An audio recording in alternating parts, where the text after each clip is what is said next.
నమస్తే, welcome to our news network. Narendra Modi పాలనలో మన భారతదేశం ఎంతగా అభివృద్ధి చెందుతుందో వింటూ చూస్తూ మన భుజాలు మనం తడుపుకోవడమే కాదు, మన చెస్ట్ కూడా 56 ఇంచుల నుంచి 100 ఇంచులు పెంచుకోవచ్చు. ఎంత గొప్పగా అభివృద్ధి చెందుతుందో రోజుకొక రిపోర్టు బయటకు వస్తున్నది. గతంలో ప్రపంచంలోనే 3వ అతిపెద్ద ఆర్థిక వ్యవస్థగా భారతదేశం నిలబడిందని ప్రచారం చేసుకున్నారు. అది కాస్త 6వ స్థానానికి ఎగబాకింది అనాలి. 6వ స్థానంలో ఉంది. ఇప్పుడు 6వ స్థానంలో భారత ఆర్థిక వ్యవస్థ ఉన్నది.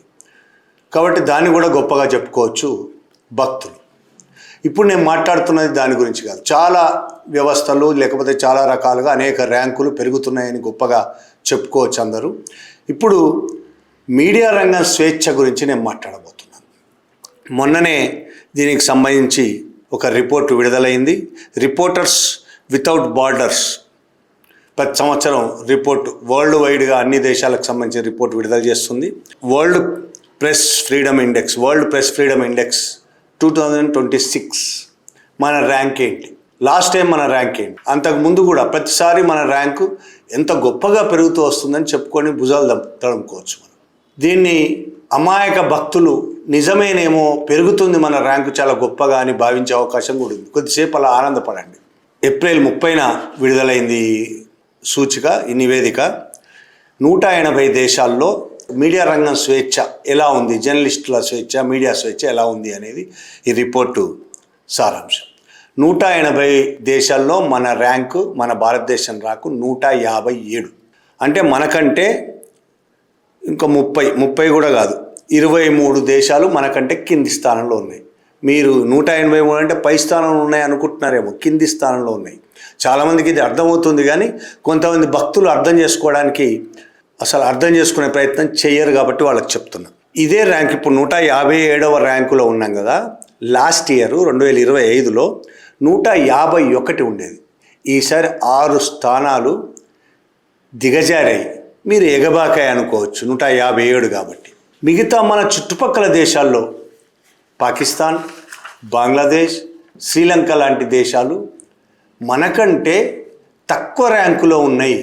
తక్కువ ర్యాంక్ అని ఆనందించకండి. తక్కువ ర్యాంకులు అంటే మనకంటే బెటర్గా ఉన్నాయని అర్థం. గతంలో కూడా మన పొరుగు దేశాలైన భూటాను, శ్రీలంక, బంగ్లాదేశ్, నేపాల్ ఇవి మనకంటే చాలా బాగున్నాయని బాధపడేవాళ్ళం. పాకిస్తాన్ మనకంటే దారుణమైన పరిస్థితిలో ఉందని చాలా ఆనందపడేవాళ్ళం. ముఖ్యంగా భక్తులు ఈ విషయంలో చాలా ఆనందపడతారు. పాకిస్తాన్ మనకంటే దారుణంగా ఉంది, చూసారా, మన దేశం నుంచి మీరు ఇన్ని గొప్ప మాట్లాడుతున్నారు, ఇంత అన్యాయంగా ఉందని. పాకిస్తాన్ మనకంటే దారుణంగా ఉంది. కానీ ఈసారి పాకిస్తాన్ వాళ్ళు అది కూడా మిగిల్చలేదు. పాకిస్తాన్ వాళ్ళు మిగిల్చలేదా, మనమే గొప్పగా అభివృద్ధి చెందామా తెలియదు, కానీ పాకిస్తాన్ ర్యాంక్ ఈసారి 153.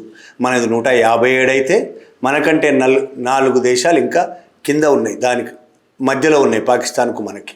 పాకిస్తాన్ 153. భారతదేశం ఈ విధంగా ర్యాంకులు పెంచుకుంటూ పోవడాన్ని భక్తులు చాలా గర్వంగా ఫీల్ అవ్వండి. శ్రీలంక 134వ స్థానంలో ఉంది. బంగ్లాదేశ్ 152వ స్థానంలో ఉంది. పాకిస్తాన్ ఇందాక చెప్పినట్టు 153వ స్థానంలో ఉంది. మనకంటే ఇంకా తక్కువ స్థానం మయన్మార్ యాక్చువల్గా మనకంటే కొద్దిగా పై స్థానంలో ఉంది. మనది 157 అయితే మయన్మార్, ఆఫ్ఘనిస్తాన్ మనకంటే పై స్థానంలో. 166 మయన్మార్, 175 ఆఫ్ఘనిస్తాన్. 2 దేశాల పరిస్థితి ఎలా ఉంటుందో మనకు తెలుసు.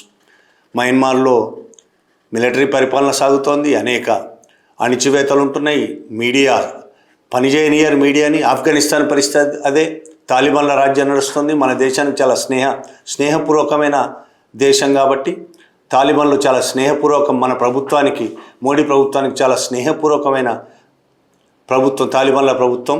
అక్కడ 175వ స్థానం, మనకంటే పై స్థానంలో ఉన్నాయి. అంటే దిగజారినాయి. పత్రికా స్వేచ్ఛలో, మీడియా స్వేచ్ఛలో మయన్మార్, ఆఫ్ఘనిస్తాన్ మనకంటే దిగజారినాయి. మొదటి నుంచి ముందు భాగంలో ఉన్న టాప్ 10లో ఉన్నవే ఈసారి కూడా అలాగే ఉన్నాయి. Norway, Netherlands, Estonia, Denmark, Sweden. ఇందులో మొదటి స్థానంలో టాప్ 10లో అమెరికా కూడా లేదు, బ్రిటన్, అమెరికా లాంటివి కూడా లేవు. టాప్ 10లో సరే మనలాంటి దేశం ఆశించలేము అసలు. మన దేశము రోజు రోజుకు ఇంత దిగజారడానికి కారణం ఏమిటి? 157వ స్థానంలో ఉండడానికి కారణం ఏంటి?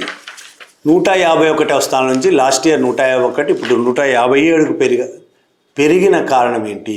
ఈ పెరగడం చాలా గొప్ప విషయం అని భక్తులు ఎవరైనా ఫీల్ అయితే మీ అజ్ఞానానికి విచారం వ్యక్తం చేయడం తప్ప ఏం చేసేది లేదు. కానీ 151 నుంచి 157కు దిగజారడం, పడిపోవడం అంటారు దీన్ని. మొత్తం 180 దేశాల్లో మన దేశ స్థానం 157. మనకంటే ముందు చాలా దేశాలు ఉన్నాయి. టాప్ 10 దేశాలు మీడియా స్వేచ్ఛలో చాలా గొప్పగా ఉన్నాయి. ఆ దేశం ఏ దేశమైనా ఆ దేశం భావ ప్రకటన స్వేచ్ఛకు ఎంత విలువ ఇస్తున్నది, ప్రజల భావ ప్రకటన స్వేచ్ఛకు ఎంత విలువ ఇస్తున్నది, ప్రజల అభిప్రాయాలకు ఎంత విలువ ఇస్తున్నది అనేది ఆ దేశ అభివృద్ధికి, ఆ దేశ మెచ్యూరిటీకి ఉదాహరణగా చూపించవచ్చు. మన దేశం మొదటి నుంచి మీడియా మీద అణిచివేత అనేది చాలా ఏళ్ళుగా, స్వతంత్రం వచ్చిన కొత్తలో కొద్ది రోజులు లేదేమో కానీ మొత్తంగా భారతదేశం చరిత్రలో స్వతంత్రం వచ్చిన తర్వాత ఎక్కువ భాగం మీడియా మీద అణిచివేతనే ఉంది. ప్రజల భావ ప్రకటన స్వేచ్ఛ అనేది చాలా దూరం. మీడియా కనీసం మీడియా భావ ప్రకటన స్వేచ్ఛ, ప్రజల భావ ప్రకటన స్వేచ్ఛలో భాగంగానే మీడియాను చూడాలి. కానీ మీడియా ప్రజల భావాలను ప్రజల ముందుకు తీసుకెళ్లేదే మీడియా.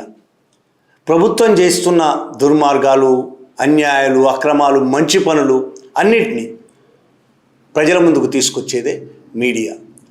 అది చూసి ప్రజలు ఏది నిజం, ఏది అబద్ధం, ఇందులో కరెక్ట్ ఏంది, తప్పేంది, మనం ఎట్లా ఆలోచించాలి, కనీసం కొంతలో కొంతైనా దాని వల్ల ఆలోచించే అవకాశం ఉంటుంది. అలాంటి మీడియా కూడా స్వేచ్ఛ లేకుండా రోజు రోజుకు పోవడం అనేది మోడీ ప్రభుత్వ హయాంలో చాలా ఎక్కువ జరుగుతున్నది. దేశవ్యాప్తంగా కశ్మీర్ నుంచి కన్యాకుమారి దాకా అంటున్నానంటే కశ్మీర్ నెంబర్ 1. కశ్మీర్లో మీడియా మీద ఉక్కుపాదం, ప్రజల మీద ఉక్కుపాదం, ఆ ప్రజల మీద ఉక్కుపాదం మోపుతున్న ప్రభుత్వం గురించి రాసే మీడియాను కూడా అక్కడ వదలడం లేదు. మీడియా మీద విపరీతమైన కేసులు, జర్నలిస్టుల మీద కేసులు, దాడులు, అరెస్టులు, అనేక ఏళ్లుగా జైల్లో ఉంటున్నారు. ఇంతకుముందు ఒక వీడియోలో కూడా చెప్పాను, జర్నలిస్టుల మీద ఎన్ని కేసులు ఉన్నాయి, ఇలా ఏం నడుస్తుంది, కశ్మీర్లో ఎట్లా ఉంది. కశ్మీర్లో ఇర్ఫాన్ మెహరాజ్ అనే జర్నలిస్టు 3 సంవత్సరాలుగా యూఏపీఏ కింద డిటెన్షన్. వీడియో చేసినప్పుడు ఈ విషయం కూడా చెప్పాను. యూఏపీఏ భారతదేశంలో అత్యంత క్రూరమైన చట్టం.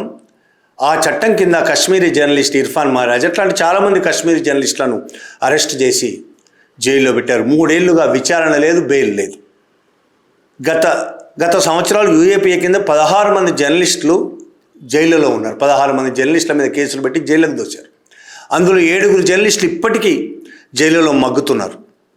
అనేక మంది అందులో మావోయిస్ట్ లింక్స్ అని చెప్పారు, టెర్రరిస్ట్ లింక్స్ అని చెప్పారు, ఇంకా అనేక రకాల కేసులు యూఏపీఏ కేసు కింద. ఇక్కడ కూడా తెలంగాణలో కూడా యూఏపీఏ తెలుగు స్క్రైబ్ అనే సోషల్ మీడియా ప్లాట్ఫామ్కి సంబంధించిన వివరాల కోసం ఎక్స్కి యూఏపీఏ సెక్షన్ కింద నోటీసులు ఇచ్చారు. అంటే యూఏపీఏను వాడుతూ మీడియాను అణిచివేయడంలో భారతదేశం చాలా ముందడుగు వేసింది. స్వతంత్ర అభిప్రాయాలు చెప్పే వాళ్లను భరించలేకపోవడం భారత ప్రభుత్వానికి 2014 నుంచి చాలా ఎక్కువైంది. అంతకుముందు ఉంది. 2014 తర్వాత భారత ప్రభుత్వం జర్నలిస్టులను టార్గెట్, స్వతంత్ర అభిప్రాయాలు చెప్పే, అసమ్మతి వార్తలు రాసే జర్నలిస్టులను టార్గెట్ చేయడం అనేది ఈ 10-12 ఏళ్లుగా చాలా ఎక్కువైంది.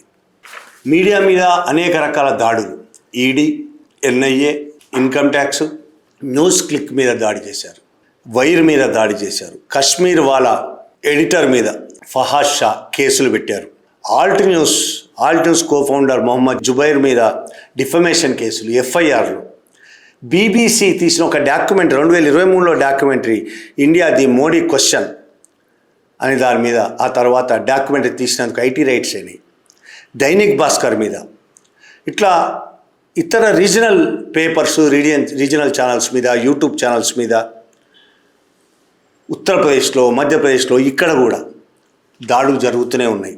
రిపోర్టర్ల మీద ఎఫ్ఐఆర్లు నమోదవుతున్నాయి, రిపోర్టర్స్ మర్డర్స్ అవుతున్నాయి. ఛత్తీస్గఢ్లో ఒక రిపోర్టర్ మర్డర్, ఇలాంటి దేశవ్యాప్తంగా రిపోర్టర్లు, నిన్న ఏపీలో కూడా ఒక మర్డర్ అయినట్టు. డిజిటల్ మీడియా మీద కేసులు, 4 PM అనే న్యూస్ ఛానల్ ఉంది డిజిటల్ మీడియాలో, యూట్యూబ్లో, దాని మీద అనేక కేసులు ఉన్నాయి. మూసేశారు, ఒకసారి మళ్ళీ ఓపెన్ చేస్తే మళ్ళీ దాని మీద కేసులు చేశారు. అనేక స్వతంత్ర ఛానల్స్ మీద, ప్రభుత్వానికి వ్యతిరేకంగా మాట్లాడే ఛానల్స్ అన్నిటి మీద దాడులు జరుగుతున్నాయి. వాటి సోషల్ మీడియా ప్లాట్ఫామ్స్ బ్లాక్ చేస్తున్నారు, లింకులు తీసేస్తున్నారు. వాళ్ళ మీద ఈడీ రైట్స్, ఐటీ రైట్స్ అవుతున్నాయి, NIA రైట్స్ చేస్తున్నారు. అనేక ఆరోపణలు చేస్తూ వీళ్ళ మీద అబద్ధపు ఆరోపణలు చేస్తూ రైట్స్ చేస్తున్నారు, అరెస్టులు అవుతున్నాయి. పెద్ద చిన్న ఛానల్స్, పెద్ద చిన్న మీడియా అనే సంబంధం లేకుండా గతంలో NDTVది కూడా చూసాం. NDTV మీద దాడులు చేసి ఈడీ దాడులు జరిగినాయి. ఆ తర్వాత దాన్ని అదాని కొనేసిన కొంతకాలానికి ఆ కేసు మూసేశారు, కొట్టేశారు కేసు. భారతదేశంలో NDTV ఒక ఉదాహరణ మనకి. అట్లా చాలా జరుగుతున్నాయి భారతదేశంలో మీడియాకు స్వేచ్ఛ లేకుండా పోయింది. అసలే మీడియా యాజమాన్యాలు మొత్తం ప్రభుత్వాలకు సాగిలబడిపోతున్నాయి.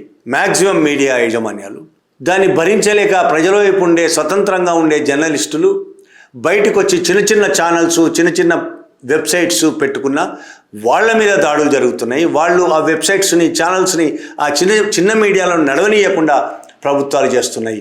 అందుకే మనం కనీస స్వేచ్ఛ లేకుండా అందరినీ జైళ్ళలో తోస్తున్నారు. UAPA లాంటి క్రూరమైన చట్టాలు పెడుతున్నారు. అది రోజు రోజుకు పెరుగుతూ ఉంది. కాబట్టి గత సంవత్సరం 151 స్థానం ఉన్న మీడియా స్వేచ్ఛ ఇవాళ 157వ స్థానానికి దిగజారినం. ఇది ఇలాగే కొనసాగితే 180 దేశాల్లో ఈ రిపోర్ట్ వస్తుంది, దేశాలకు సంబంధించి రిపోర్ట్ వస్తుంది, వరల్డ్ ప్రెస్ ఫ్రీడమ్ ఇండెక్స్. కొద్ది రోజుల్లో మనం 180వ దేశంగా కూడా మారొచ్చు. దానికి ఎంతో దూరం కూడా ఉండకపోవచ్చు. ఇది ఇలాగే కొనసాగితే మనది 180 దేశంగా ఉండడానికి ఎంతో దూరం లేదు. ఇది ఇలా కొనసాగకుండా ప్రభుత్వాలు ఎలాగైనా దాడులే చేస్తాయి, అరెస్టులు చేస్తాయి. అసమ్మతి దానికి ప్రభుత్వాలకు సహించదు. మోడీ బీజేపీ వాళ్ళకి అస్సలు సహించదు. కాబట్టి దేశంలో భావ ప్రకటన స్వేచ్ఛ లేదు, మీడియా స్వేచ్ఛ అంతకన్నా లేదు, ఉండే పరిస్థితి లేదు. అది కావాలంటే మీడియా, ప్రజలు కలిసికట్టుగా పోరాటం మాత్రమే మార్గం. Thank you very much.